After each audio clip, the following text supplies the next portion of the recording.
Elon Musk est un homme pauvre. Oui, pour moi, c'est un homme pauvre et extrêmement pauvre même. Pour mieux le comprendre, il faudrait peut-être qu'on rentre à ses origines pour se rendre compte que Elon Musk, c'est un Sud-Africain qui a déjà dans un premier temps été naturalisé canadien, puis dans un second temps américain et qui a fait ses classes dans le monde de la tech et aujourd'hui se positionne sur la scène mondiale comme étant l'homme le plus riche du monde avec une capitalisation boursière ou alors un patrimoine évalué aujourd'hui à plus de 260 milliards de dollars. Il est pauvre. En réalité, pourquoi est-ce que je le dis? Si je le dis, c'est parce que je veux revenir sur la dernière actualité qui caractérise en fait cet homme. La dernière actualité qui caractérise cet homme, c'est en fait le rachat de la grande plateforme de communication digitale, si je peux le dire, dénommée ici là, Twitter, pour un montant qui fait peur et qui n'est rien d'autre que 44 milliards de dollars. Ouais, 44 milliards de dollars. En quelque sorte, c'est le budget, ou alors c'est le budget, il faudrait qu'on le dise, de plusieurs pays, surtout ici en Afrique.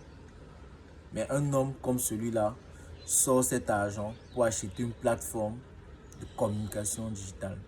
Ça n'a l'air de rien, mais pour moi, c'est un agissement qui montre à quel point cet homme se sert de nous pour s'enrichir. Et là, il est pauvre. En réalité, dans cette vidéo, j'ai envie de partager avec vous les principales raisons pour lesquelles ce mec ou alors cet homme fait le rachat de Twitter. Il existe trois principales raisons pour lesquelles aujourd'hui ce monsieur se permet de racheter l'une des plus grandes plateformes de communication digitale, à savoir Twitter. La première raison pour laquelle Elon Musk rachète Twitter pour ce montant exorbitant, c'est tout simplement pour pouvoir asseoir son influence. Alors, aujourd'hui, ce que vous devez comprendre, c'est que ce monsieur Elon Musk est suivi par plus de 80 millions de personnes, désolé, sur la plateforme Twitter. 80 millions de personnes sur la plateforme Twitter. Et en termes d'influence, c'est énorme. Cela veut dire quoi? Cela veut dire que ce mec peut se lever un matin, comme on l'a vu avec le cas de Bitcoin. Il donne une information qui va influencer 80 millions de personnes dans le monde. Si je ne veux rester que sur le Cameroun, c'est plus de 4 fois la population du Cameroun. C'est dire à quel point Twitter pour lui aujourd'hui représente un réseau social sur lequel il peut s'asseoir et nous influencer, nous tous. On l'a vu récemment par exemple avec le Bitcoin, où il se lève, il dit le Bitcoin est une bonne monnaie. Et tout le monde s'en va à la bourse acheter le Bitcoin. Tout le monde va trader le Bitcoin. Il se lève un matin, il dit le Dogecoin, c'est une crypto-monnaie dans laquelle il faut investir. Et tout le monde se lève pour aller acheter cette crypto-monnaie. Donc ça, c'est le premier point. Il sait qu'en rachetant Twitter et en conservant son audience de 80 millions de personnes, il peut facilement nous influencer.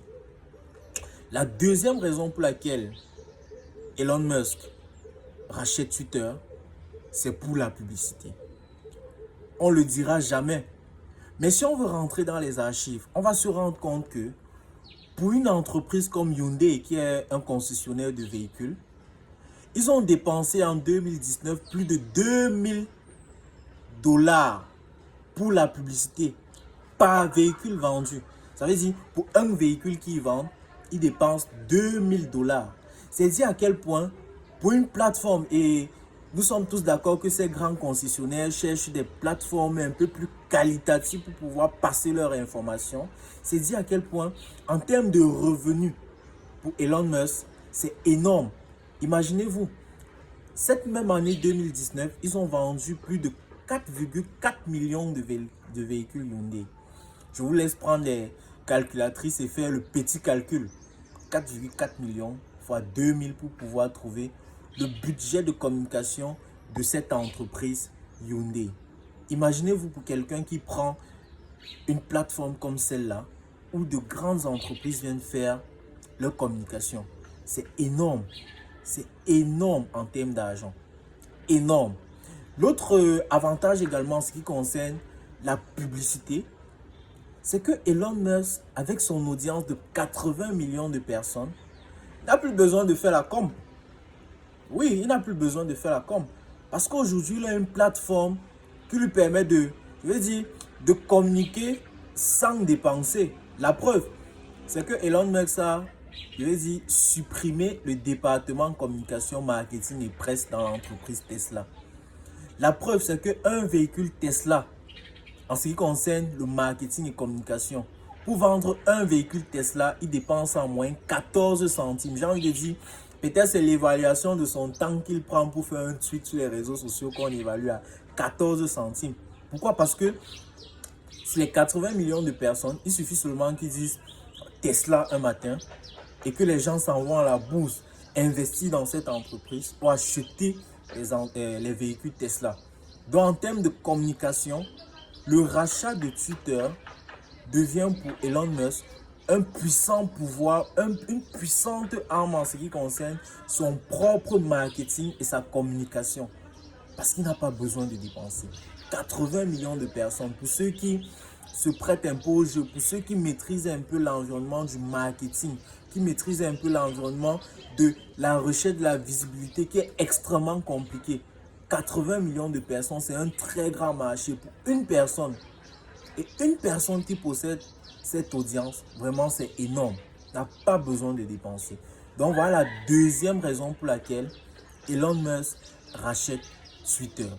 La troisième raison pour laquelle Elon Musk rachète Twitter, c'est pour défendre. Je vais dire, c'est un peu la conséquence des deux premières raisons.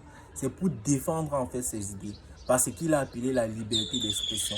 Aujourd'hui, nous sommes dans un monde où, j'ai envie de dire, les réseaux sociaux nous contrôlent. Les réseaux sociaux filtrent ce que nous on fait. Ça veut dire qu'aujourd'hui, nous empêchent de pouvoir communiquer véritablement, de donner nos points de vue sur certains sujets d'actualité. Et aujourd'hui, en rachetant Twitter et en voyant comment, par exemple, l'ancien président Donald Trump a vu son compte bloqué parce qu'il partageait ses idées, parce qu'il partageait ses opinions avec le public. Aujourd'hui, voir comment certaines célébrités dans le rap ont vu leur compte bloqué. Aujourd'hui, pour lui, le rachat de Twitter, c'est une manière pour lui de se protéger, de protéger son compte, de protéger son audience de 80 millions de personnes, de protéger sa liberté d'expression, de protéger en fait son libre cours de pensée. Parce qu'à tout moment, il peut influencer le monde, comme on l'a dit. À tout moment, il peut, vendre à travers son audience. Et aujourd'hui, le rachat de Twitter lui permet de pouvoir se positionner comme celui-là qui va dicter une autre manière de communiquer dans le monde. Une autre manière de pouvoir faire passer ses idées sans toutefois être sanctionné, sans toutefois voir son compte, bloqué. Et par là, il est pauvre. Parce qu'il sait jouer sur nos émotions. Il sait marcher dans nos cerveaux, comme on dit souvent au quartier, pour pouvoir s'enrichir. Alors, nous devons faire comme lui. Nous ne devons plus être ces personnes passives qui voient en fait ce qui se passe dans le monde sans rien faire.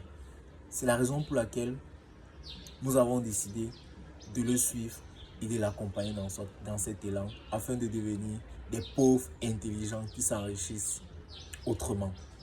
À très bientôt.